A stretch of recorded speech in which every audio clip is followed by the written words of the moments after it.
That one girl you're thinking about is destroying your dating life and your chances to actually date her.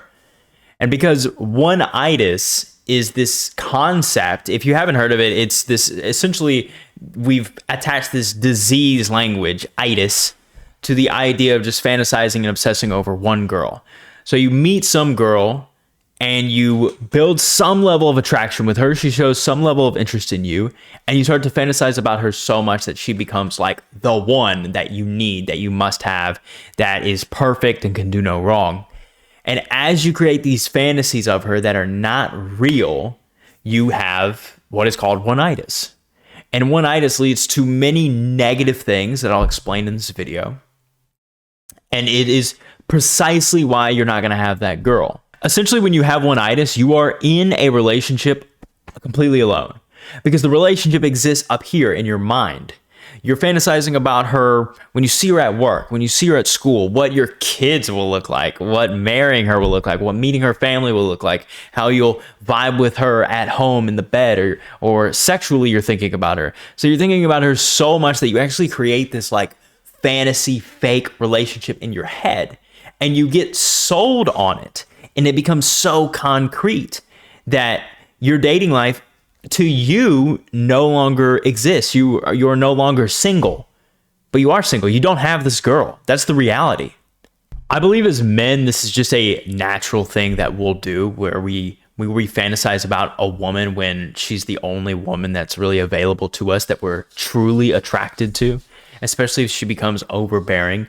And what usually happens is we will interact with her to some degree, build some attraction, and then start to have these little bits of fantasy or these little bits of reflection after the conversation. You know, you converse with her and you think, I could have said this or I could have said that. And this is starting the one-itis process. It's starting you down that road.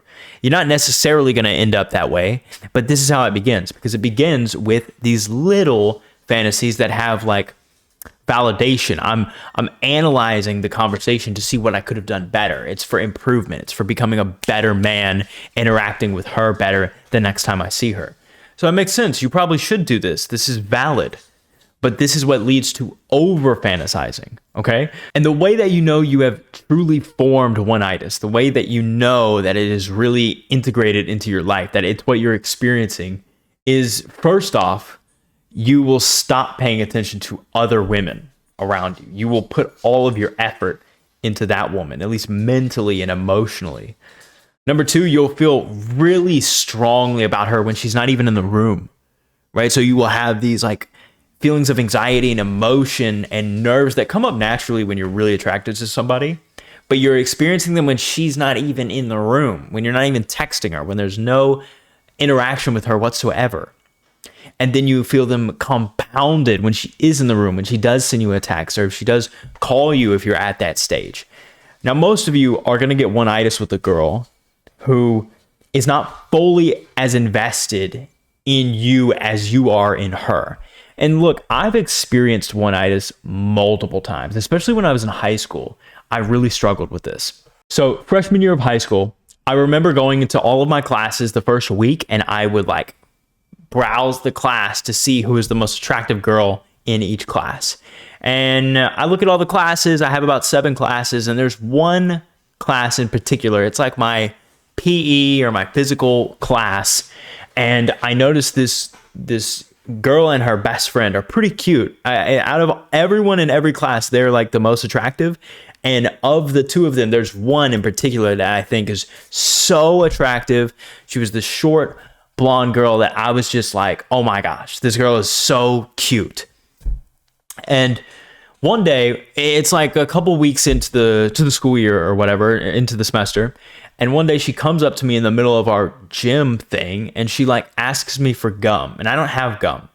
And she like asks me, and she comes up and she gets really close to me, and she's like looking up at me because she's short, and she's got this cute smile, and she kind of like does this, and she says, you know, can I have some gum? And I told her I didn't even have gum. So I was like, this girl's into me. Okay, this girl wants me. And I started to fantasize about that moment. Like, I remember that moment so vividly even today. And this was over 10 years ago. And I'm like not able to really talk to this girl because I am so anxious around women at this time in my life that I didn't know how to talk to her. So I just like basked in this feeling of being attracted by the most attractive girl that I knew at school. And every time we had this class, I was like really looking forward to this class to potentially interact with this girl. And anytime she interacted with any other dude, I was jealous. You know, I'm like, oh my God, the one, my dream girl. See, this is like the one-itis. I felt like the one is talking to someone else. So what if she's taken away? So then I'll lose the one, the only one who can make me happy, the only one that I want. So it felt like this big competition, this big weight, this big stress anytime she interacted with another guy. But I didn't have the balls to do anything. What was I going to do besides sit there and fantasize about how I like fight him or something, you know? I ended up never doing anything. At some point, this was back in the time when you could get people's phone numbers from Facebook. And so I got her phone number off of Facebook. This is so crazy to say. I mean, I really did this. I got her phone number off of Facebook and just texted her and told her who I was. And she, like I said, I thought she was into me. And this is what confirmed it even more deeply in my mind, is that she didn't think it was weird. She thought it was cool. She was like, whatever, sure. And then I would text her, and I literally didn't know anything about texting, didn't know anything about women. I'm a freshman. I'm like 15.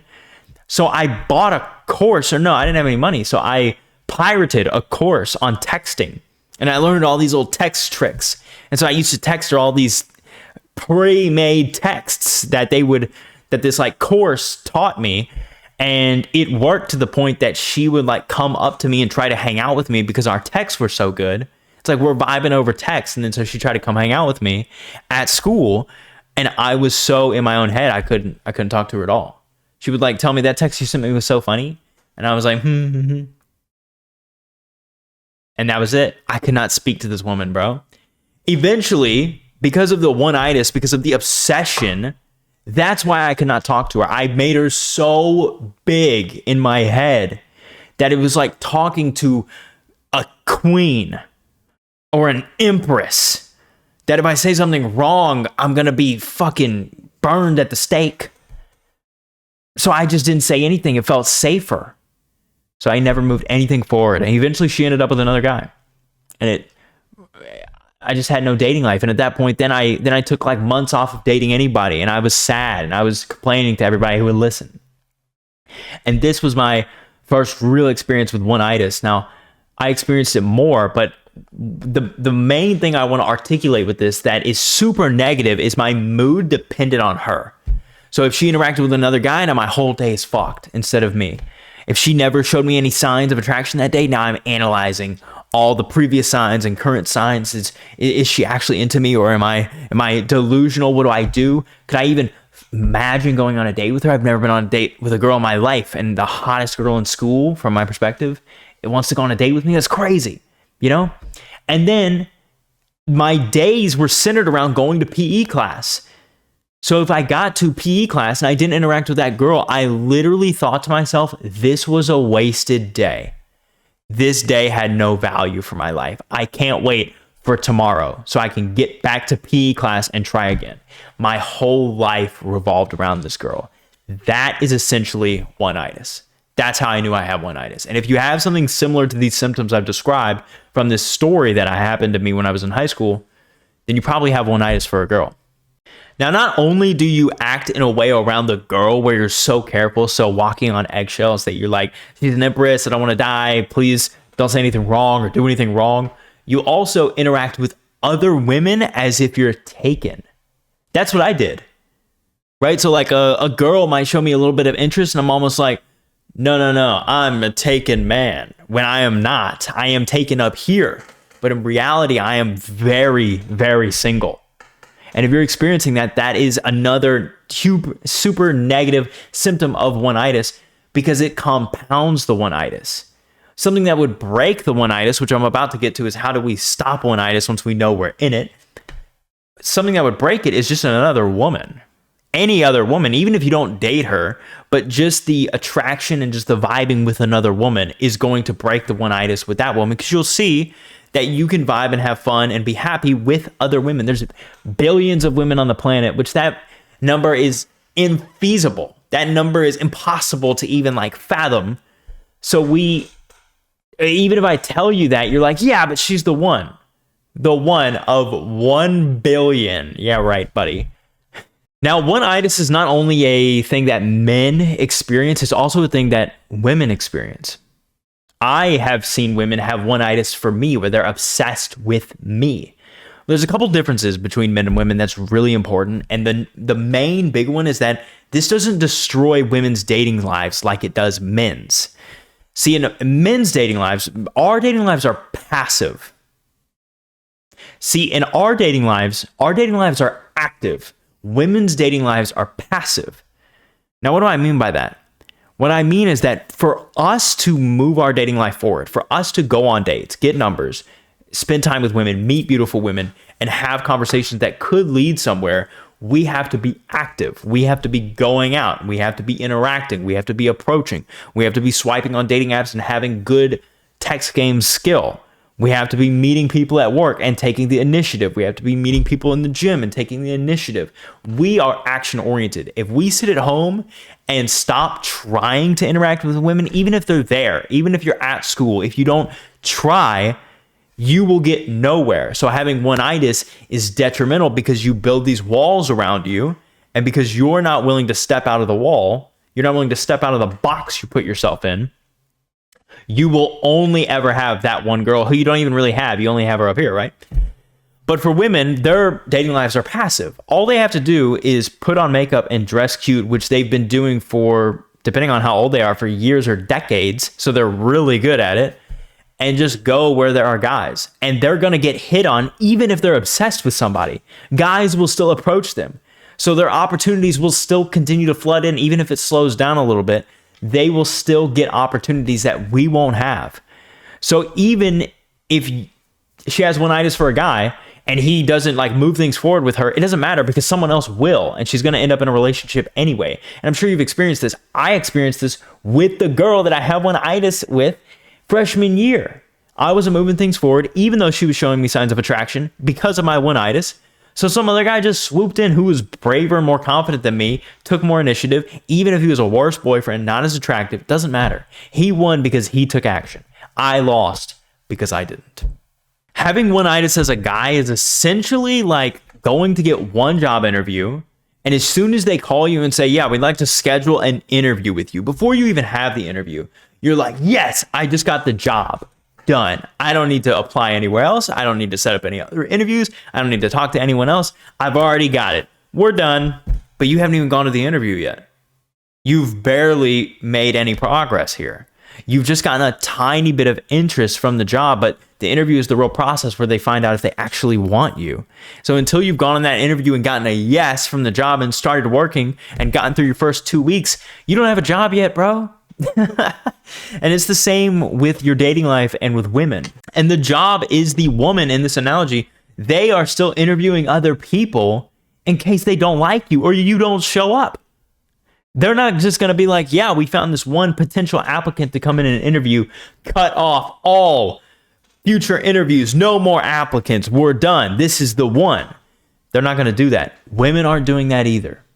Now, before I talk about what to do if you find yourself in an experience of one-itis and you find yourself having one-itis for a girl, I want to explain the difference between one-itis and high levels of attraction, because it is different. You may fantasize about a girl that you're super attracted to, and that is not necessarily one-itis. And I'll give you some differences from my own experience. See, with that girl in high school, I was so obsessed with her, so pedestalizing of her, that I never noticed, are we compatible? Do we have things in common? Are there red flags for this girl? Do I actually like spending extended time with her? I couldn't interact with her, but if I could have, would I have even noticed these things, or would I have been so obsessed, so just gung-ho on dating her and making her mine that I wouldn't have cared?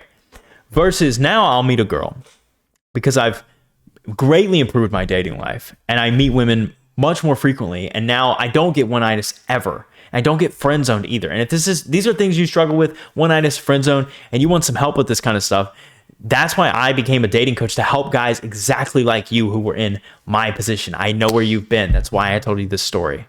So if that's you, click the link down below to apply to work with me one-on-one. Let me give you an example of the opposite. There's a girl in my life right now who I have a high level of attraction for, and I think about her a good bit, but my thoughts are usually like me articulating that I don't really know her yet. Me articulating that, yes, she's attractive, I'm into her, but I still don't know how much I really like her. I still don't know, are there red flags to her? Because the reality is we've barely interacted. We see each other consistently, but I don't really know her beyond the physical tension and attraction that exists between the two of us. So that's enough for me to keep the ball rolling and want to get to know her better. But until I have done that, I'm not going to make a decision about, I'm not going to even fantasize about dating her, because I don't know what dating her even looks like. I am actually able to see that because I've dated so many women at this point. So I'm able to see and fantasize, do I want to date this girl? I don't know. So I don't even make the decision. I don't even entertain the idea. And I keep my options open. If I go to the gym and see another cute girl, I'm going to approach that cute girl, man. I'm not getting one-itis and getting obsessed over this one girl, even though I do think about her a good bit. I do fantasize about her a good bit. It's not that thinking about a girl leads to issues. It's that obsessing over a girl to a point where she can do no wrong, that leads to issues, because women do wrong. They're more than just cute girls. They're human beings that make the exact same mistakes men make. They fart and they burp, and they are narcissists at times, and they are manipulative at times, and they can't hold a good conversation sometimes, and they're not funny sometimes, and sometimes they're the opposite. Sometimes they're very loyal, they're amazing, they're funny, they're interesting, they're great conversationalists, they have great energy, they're super feminine, they're sexy and fun. They're more than just how they look. Men tend to judge books by their cover to the point that they fantasize over them, to the point of one-itis, that we have created a disease for it. So there's a difference between being excited about a woman and being obsessed with a woman. And understanding that difference is key for you to be able to, have high levels of excitement and attraction for a girl. I don't think there's anything wrong with that. In fact, I think it's fun to be so into a girl, but also be grounded enough to notice, is this girl really right for me? And talk to other women at the same time. Now, this leads me to how to solve one-itis, which there's really two ways. I'm going to say them, and then I'm going to articulate them in detail. Number one is to date other women, but I don't mean date at a high level. Like, I don't mean go on 16 dates with 16 women. That's too much. So I mean shallow date multiple women. I'll explain what that means. And then number two is to self-improve, but I don't mean monk mode, and I don't mean becoming the best version of yourself, because that is very simple advice. What I mean is having purpose, having something else to focus on. So I'll start with the shallow dating. If you go out and you meet a bunch of women, there's levels to dating, right? There's like level one, which is just the first interaction, like the eye contact, the smile, and then the hello, and that first minute. That's like level one of dating a girl, which goes all the way to level 156 of marrying her, with your kid's grandkid, and everything in between is dating this woman. So I want you to date women at level 1 to 3, which just means go interact with multiple women, talk to them, get to know them a little bit, maybe get a phone number, maybe set up one date. But if you're doing that with multiple women, if you've got 3 women in 1 week that you go on a date with each one, and let's say the next week you go on a date with each one again. Now, I know that's not realistic for everybody's schedule. I'm just giving you an example. By the second date with 3 women, you'll know which one you really like the most. Which one you're actually the most interested in versus the other 2. You've gone on a couple dates and you're like, she's all right, but it just doesn't flow like it does with this girl. So that's the point where you let them go and you focus more of your attention on that girl. Because if you're like me, and if you are prone to one-itis, you're probably someone who wants a serious relationship. Otherwise, you wouldn't be doing these fantasies that lead you to having one-itis for a girl. You probably want someone that you can have a serious, intimate, long-term relationship with. So that's why I say date shallow. Because dating shallow, there's nothing wrong with that. Women are doing the same thing, going out with multiple men. Absolutely, they're doing that. They're absolutely texting multiple men on Hinge and Tinder. Okay, they're absolutely talking to the guy at the club and talking to the guy at work and talking to the guy at the gym and talking to the guys on Hinge and just picking the one they like the most. If you're not, one-itis is going to kill you because it's going to put your entire dating life on stall for one girl that may not even like you. Second solution, self-improvement. But what I mean is purpose, because self-improvement for the sake of self-improvement is not distracting enough to solve one-itis. Because that's what I try to do with this exact girl that I mentioned in high school. I thought, even though she's kind of into me, this was early on, I thought, even though she's a little bit into me, I need to improve myself to really make her into me. That'll work. So I started going to the gym because I thought that's what I needed to do. And I started reading, and I started meditating, and I started taking cold showers. I started doing all these like self-improvement tasks that I thought would completely change me and somehow change my situation. But because they served no purpose other than being a distraction, they were just hard and annoying, and they weren't distracting. They didn't take her out of my mind. In fact, I would think about her while I was working out. It was what pushed me to work out harder. I couldn't meditate, period. Couldn't stop thinking about her. My mind is like obsessed over this one thing. How am I supposed to stop my mind? I can't stop it when I'm doing something like schoolwork, which is important at the time. So how the hell am I going to stop it just sitting in my room in the dark with my eyes closed? No way.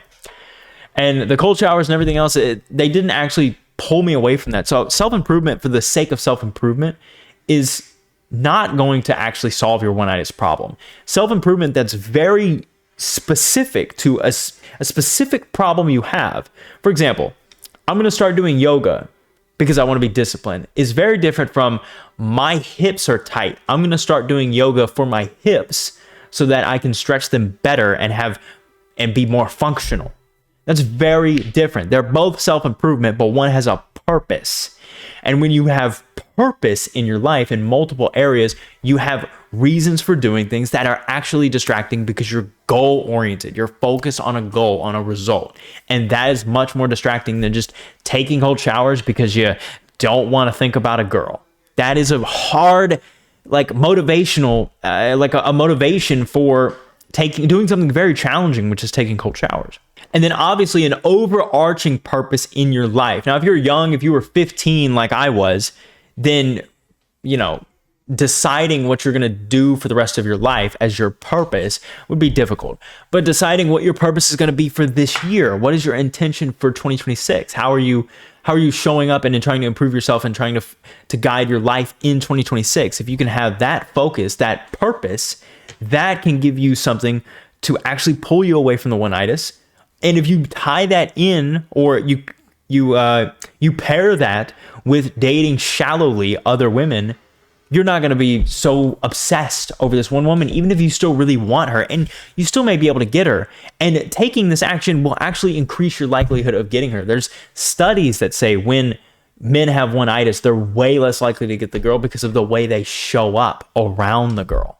So, brother, if you're experiencing one-itis, you're experiencing something that a lot of us have experienced. And I'm telling you from my experiences, because I had more one-itis moments than just this girl. I had one-itis. This was my freshman experience of one-itis, but I also had one-itis in my sophomore year, junior year, and senior year of high school. And junior and senior year were the same girl. I had one-itis on one girl for 2 years. And then after school, she would not interact with me at all, which is a whole other story. But then it was probably 2.5 years of obsession. And the last 6 months, she wasn't even in my life at all. She was just this like ghost in my mind that I was still thinking about. So no, I understand one-itis better than most people. And so I'm telling you, this works. These two solutions work. Do not let one-itis destroy your dating life. If this was really valuable for you, bro, hit that subscribe button or click the link below if you're ready to apply for one-on-one coaching to work deeper with me, where I can help you improve your dating life to be exactly what you're looking for. If you're an introverted, shy guy who's got the rest of his lives figured out, but not this area, you're my bread and butter, bro. That's exactly who I work with. So click the link below and let's have a conversation. Otherwise, guys, that's all for this video. Keep watching this content because I'm going to keep pushing how to help you introverted men with your dating lives. All right, guys, that's it for this video. Peace.